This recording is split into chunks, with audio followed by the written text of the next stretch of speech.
Okay, what's going on? It's been a while since I've posted.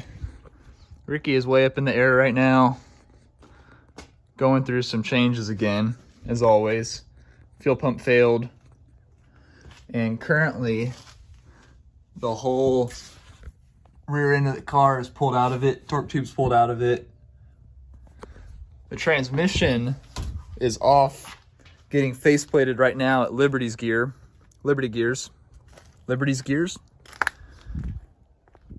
It's getting faceplated.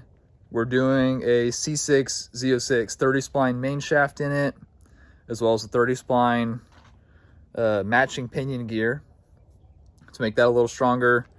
And we're also doing 300M billet output shafts in the differential. It's already got 390 gears, so that should complete the drivetrain assembly for what's currently going on with him over there. But what's really cool and what I want to kind of talk about today is what are in these boxes. Even though this looks really, really small, this is actually the clutch and discs for the new setup that I'm putting in there. And this stuff is just crazy. So this is a Tilton 7 1/4 inch triple disc OT2 metallic clutch kit unit that I'm going to be swapping in to the C5. Look at that. That is absolutely probably the coolest thing I currently own or have ever purchased. That is just so cool. So this is the clutch pressure plate. Actually, this is just the pressure plate. These are the clutches themselves.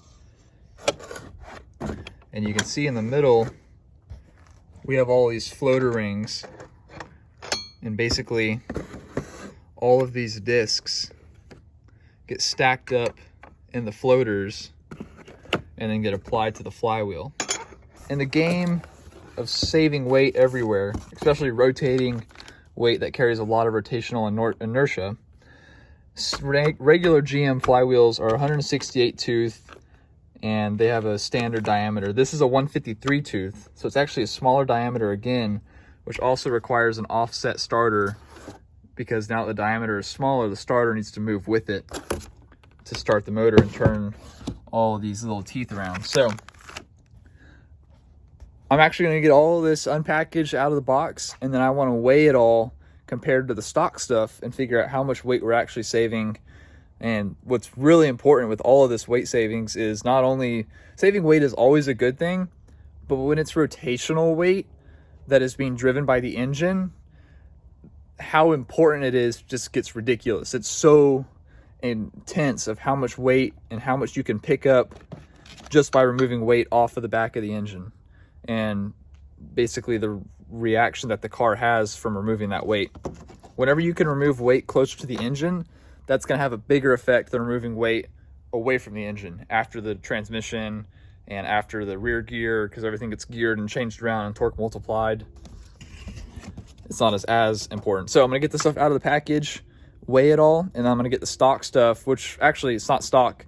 It's basically the setup I had in it is actually over here, laying on the ground. Yeah, here it is.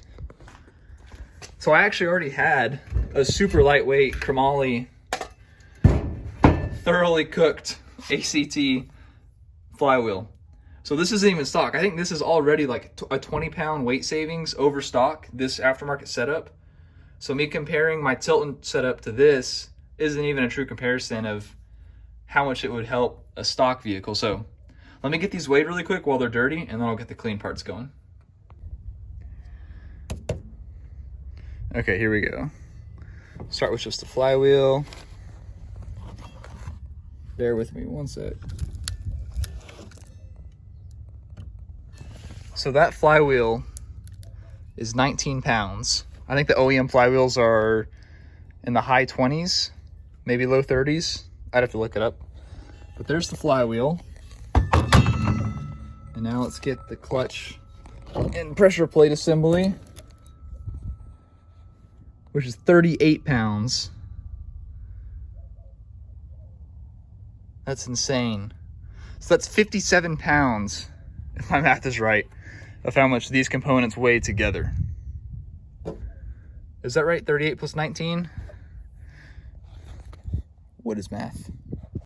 Okay, to be totally honest, it is 57 pounds. I did check on my calculator because I didn't want to lie on the internet and you guys come at me as math wizards. So I'm getting these little dudes unpackaged right now. God, they're so beautiful. That's amazing. These little plates can hold 1,200 foot-pounds of torque. And they're so small. That thing is rated for like 750 foot-pounds. And my little naturally aspirated cathedral port turd of a motor was slipping in on a chassis dyno. So I'm not too sure about that rating, but let's get this beauty of a unit going. All right, here we go. So here's just the pressure plate. Come on, not even registering. Okay. Try the clutches. They're 12.5 pounds. So basically this and that are the same. That's a pressure plate with a clutch disc. This is a pressure plate with the floaters and a clutch disc. 12.5 pounds, 38 pounds. All right. But wait, there's more. Let me get this flywheel out. One sec. Okay, so this is a lightweight 168 tooth chromoly. I mean, look how much they cut all the material they could out of this to have it still be functional. And that was 19 pounds. And that is a nice upgrade. That's actually a very nice piece to run when you're using a stock style clutch.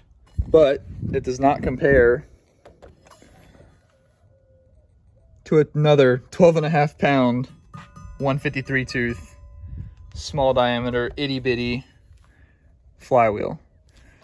And as you can see, this is the contact patch on this flywheel for that clutch disc to ride on, whereas on this one it's this massive piece of steel.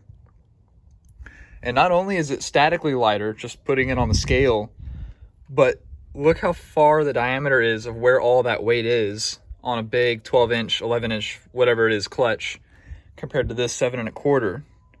So because all of that weight and material is closer to the center line, it requires even less inertia and momentum to get moving. So not only is this, what was it, 12.5 and 12.5, math wizards, that's 25 pounds. So 57 pounds, 25 pounds, and you're taking all the weight from way out here, way away from the center line, to right here, within the palm of your hand. That's going to be insane. Absolutely insane. One of the big things that's actually going to make this clutch somewhat drivable on the street for me is actually this little dude. And it looks super small and insignificant, and it has basically no weight to it, but this is a flow control valve that will go in between my master cylinder and the slave cylinder.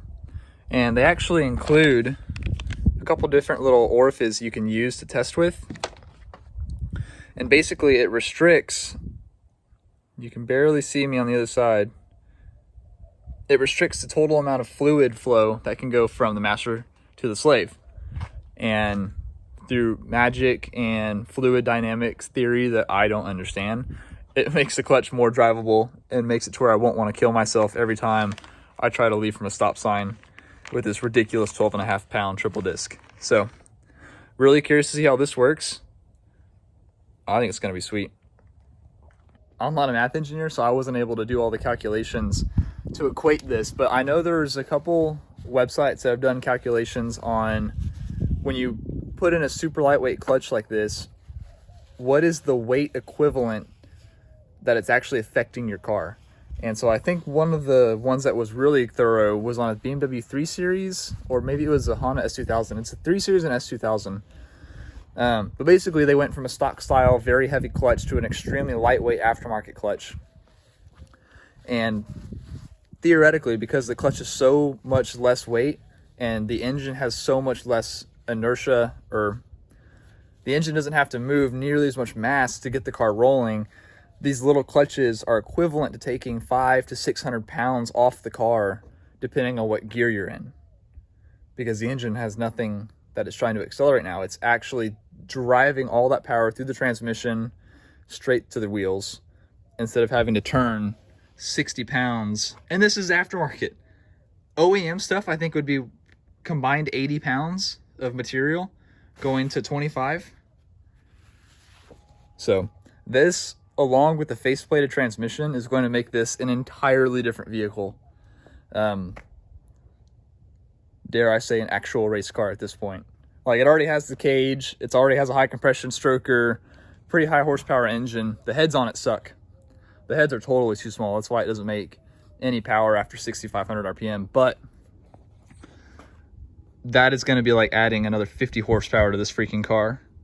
And actually, I'm really curious. We will do this. Once we get this clutch in and working and I get everything adjusted right, we'll go jump on the chassis dyno. Nothing's changed on the motor. And dyno it back to back and see if even on chassis dyno, is there any measurable difference from not having to move this much material. I know the way engine dynos calculate load, it makes no difference. But some people say chassis dynos, it can make a difference. Some people say it doesn't. So we'll figure it out, we'll test it. Car made 537 last time.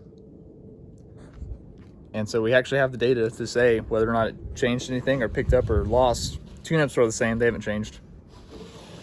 And so that'll be a cool comparison.